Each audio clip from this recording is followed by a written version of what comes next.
Hi guys, it's Rachel here. So in this video, we're going to talk about how do I store my papers. Like, I don't think I have the best system ever, but this is what's working for me at the moment. So we'll start my scraps. So I'll just bring it over. I have this basket here, okay? And what I do is, so I've got the basket. I have it on a thing near my table. And basically I put all my different papers in here. So what I did was, as you know, I like to use these envelopes. So in this one, I'm going to label them all. But in this one, because I just recently reorganized everything. In this one, I have embroideries. So they're all different embroideries. I also put in smaller envelopes. And everyone asks me, where do I buy these? I buy these at my supermarket. Can you believe that? They all come from my supermarket. So I can get them in all different sizes. So in here I've got small embroideries and doilies and little bits and pieces of embroideries and stuff like that.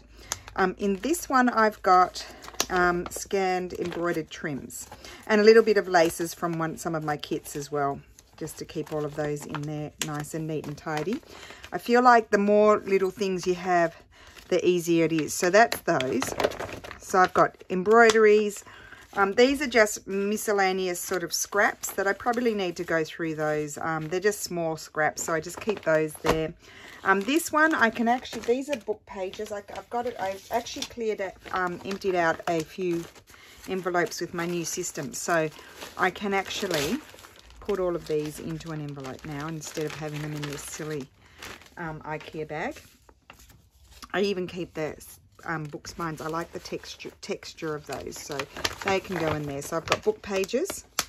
I like to keep them separate because it's easier to, you know, when you're looking for something to find it. Then I have, so these are just from my digital kits, and they are just big ones that I couldn't fit into the little boxes. These are just big things, random things just to make journal cards out of, really, that I didn't put into my boxes. And then I have, well, I don't know what this one is. This has got a bit of book page. Oh, this has got real ephemera. This has real pieces of old bits and pieces that I quite often use for my Marguerite Miller challenge. That's just die cut things out in case I might want to use that for a window on a tag or something. Got a bit of paper here that's fallen out.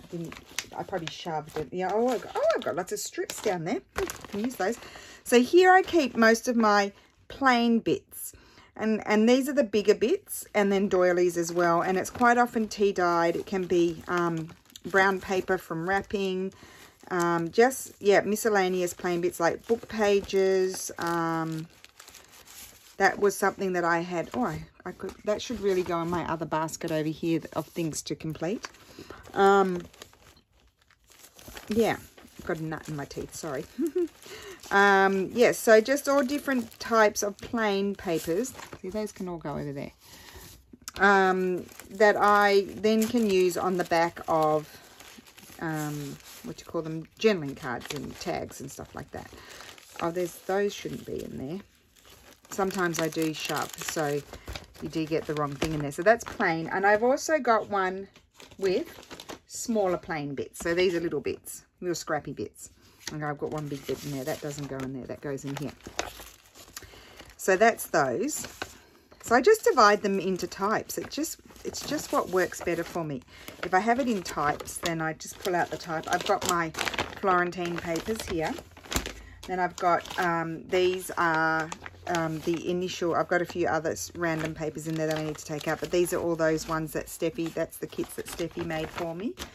I've got one here that I need to sort out. It's got, oh, this one, those book pages aren't supposed to be in here. What's in here that's more important is, I don't know what that is. That should not be in there. I've got all these strips that I just did some zigzagging on. I've got to use those. I forgot about those because I couldn't find them. Yeah, one with random digital kits. And then I have one with vellum or tissue paper printing. I gathered all of those up. I've got them in a few sizes. So that way I can keep my smaller pieces separate from my bigger pieces. So in this A5 packet, I've then put some bigger pieces, and then I put my smaller pouch in there as well. So that way it's just easier to find everything, I think, if you divide it. And I think, oh, I've got some, I've just got some transparent stuff there. And I've got some Tina labels, words and stamp bits in there. And that's it for those. And that's what I keep near my table. And then I did have other ones, but I've moved those out because I had a lot of pages in them. So that's what fits in that basket. So that's all of those. And then I've got some other ones that I've made space for next to me here on the shelf. So I'll just put these in and put the basket. And that's working really well for me like that. And so I'll put that back over there. Then I have a tray on my table here, which just has my current, it has my current mess on it. So this is my tray. This is that stuff that I've been using recently. So that is all stuff that needs to be sorted. That does get sorted.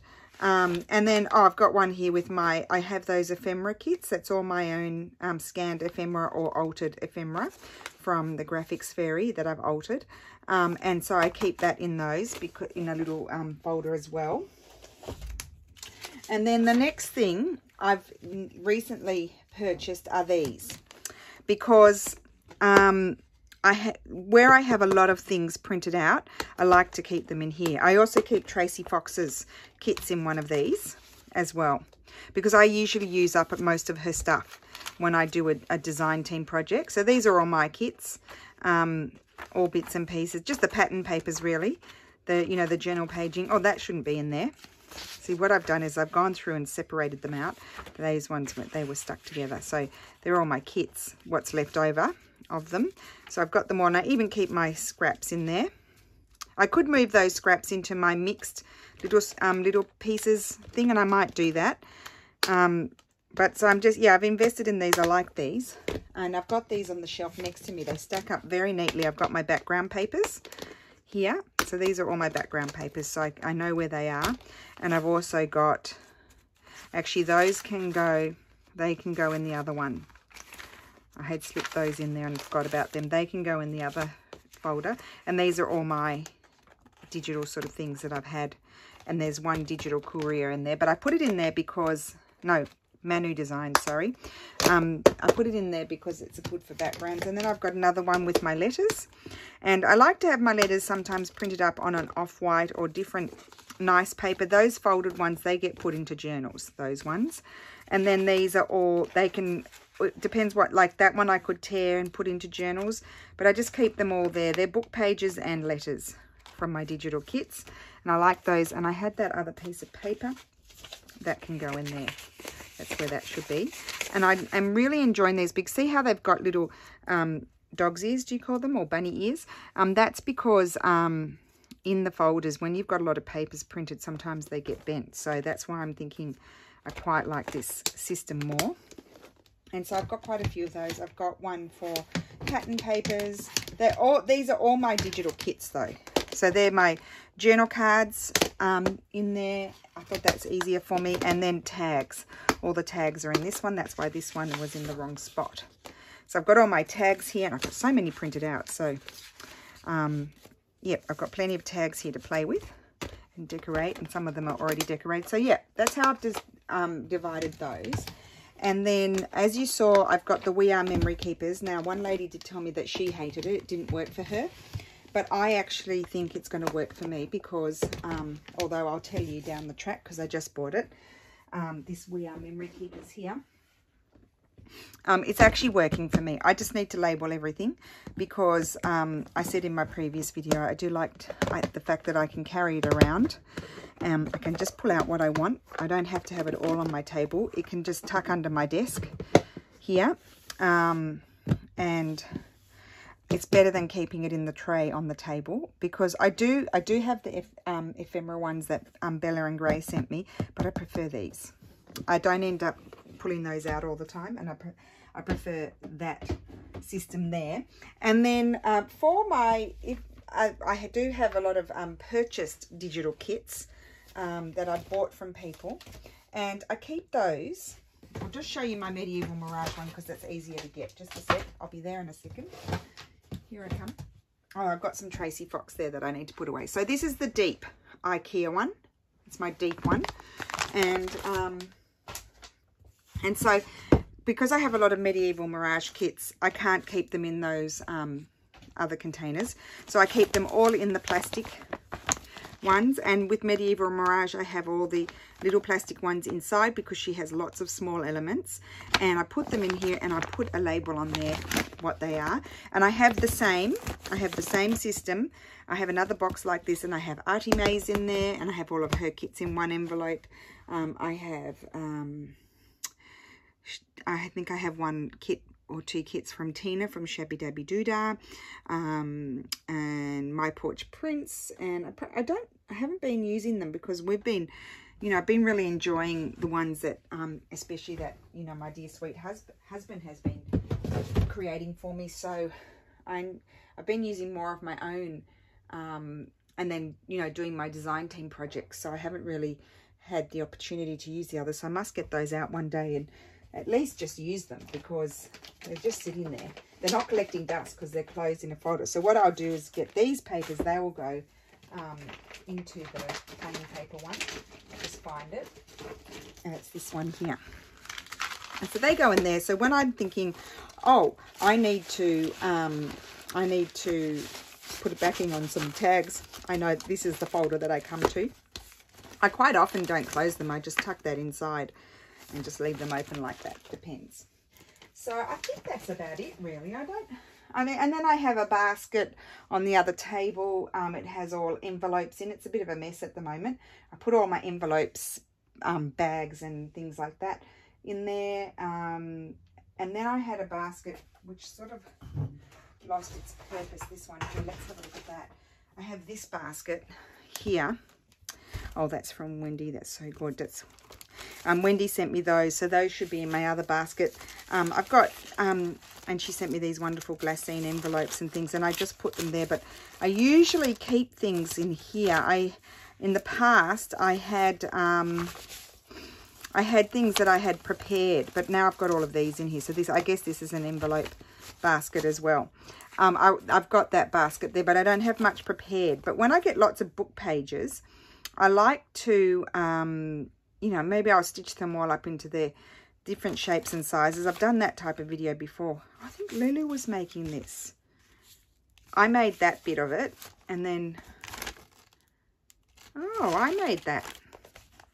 I forgot about that. I made it. I thought Lulu made it. I made it. Oh, look at that, guys. I completely forgot about it. Oh, that's really cool. That'd be a cool thing to put some little bits and pieces of ephemera in as well, especially if you're going away somewhere. So I must have just shoved that there. Well, anyway, we'll put it back there, and I'll have another surprise in a few months' time. So that's it, really. Let me think. Yep. That's it. I don't have any other surprising paper storage. That's it. So the plastic envelopes are the best, and then I am enjoying these. I think these are going to be good too. These here, when you get a lot, and then the big tubs, and these will fit in those big tubs too, I think. The big tubs, if you've got lots of digital kits, like as I said, I've got a lot of Medieval Mirage, so I put them in individual folders, but you can have, you know, whatever person that you bought a kit from in one envelope. You don't have to have a million like I did. So there you go. So I hope that's helpful. Yeah, let us know how you store your papers, and everyone can have fun and read the comments, and maybe there's somebody else's system that works better for you. But it is like an ever evolving thing. Oh, I also have an envelope. I also have that trolley from IKEA. It's a bit of a mess, so I won't show you. I have an envelope with Easter in. I have a plastic envelope, 2 envelopes with leftover Christmas in. I have an envelope with these sorts of pieces of scrapbooking paper. I have all of those in an envelope. I have an envelope of some of other pieces of ephemera, real pieces that have been sent to me over time that I haven't used yet. Like, when I say ephemera, and I'll show you, it's real stuff. It's the real stuff. All of this, all of this sort of stuff, which I really should bring over here. I really should use it. Look, someone sent me all of these wonderful book pages. and I haven't used them, and there's lots of invoices in there. And oh, and I've been, there's the envelopes. See, I do need to do some sorting out. I do become very messy. I do become messy. And then someone sent me some wonderful handmade paper, and I just can't bring myself to use it because it's too precious. So yeah, so I do have, you just have to get each type of paper, like each sort of category, I would say, and then put it in a plastic envelope, like put it all together so you've got it all in one spot. That is the trick, I think. You need to have it all in one spot, otherwise, and I didn't. I became messy, and I started having, like, I would have 3 folders of my own digital kits and things printed out more than multiple times, and so it was just ridiculous. So now it's all together in separate folders, and I know what I've got. So there we go. So I hope that helps. And as I said in the comments, if you want to, you know, if you have a system that works for you, I'm sure everyone would be happy to read those comments and try, because what works for me doesn't necessarily work for someone else. So this is just what I've trying. And as I said, it does evolve. Like you see something that you see something that you like better, and you try it, and then you think, oh, that's better. So it does evolve, the story, but so far this is what's worked best for me. This is what I've had for a very long time now. So I'll stop waffling on, and I'll let you go and organise your papers. How about that? I'll see you again soon. Bye. Sorry, I'm back. I forgot one other category of paper. So as you know, I want to include more painting and fun things like that, and in my journal making. See, these are here. I need to put, these were left over. They're in the Christmas colours. But I bought these boxes on Amazon. It was a set of 3. And actually, they're really cool. Don't know, they're some bodgy brand. I don't know what brand they are, but they flip down like that. You can actually stack them on top of each other. You can stack them on top of each other, and you can clip them together like that, and then you have the lid obviously on the top one. You can clip them together like that, which is really probably ideal actually. And so I've got my painted papers in these divided into 3 colours. I think I might clip them together. And so until I, you know, obviously create more papers, I think 3 is enough for me. I've got blues and purples probably, and then I've got yellows and greens. Well, that's green. That can, whoopsie, that can go in there. Where will I put the red? I haven't got any red. This is my only red. It's a pinky red. I might put that in with the green as well. So yeah, that's where I'm, and I might put it down with the beige. So that's how I'm storing painted papers. I don't need that. Now I've got to get used to the fact that I'm going to stack them. And I have to find a home for them. I've just done, this is something new for me. But this could also be another way to store your papers too, if you preferred, if it was more, if it worked better for your space to have, you know, 6 of these or something, then do that. And they just go on, I clip them all together. Oh, that one's already got the lid. You see, I'm a bit of a ding-dong. Really am a bit of a ding-dong. Take the lid off.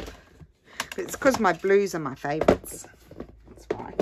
Put them on top of each other and clip them like that. And I can just store those under my table for the moment until I sort out my mess. And you know, have a home for them. But isn't that cool? So that's a way to store papers as well. And I particularly like this system for the painted papers or the drawn on papers sort of thing. So that makes them distinctive from all the other papers as well. So there you go. I'll let you go. Thank you for watching. Bye.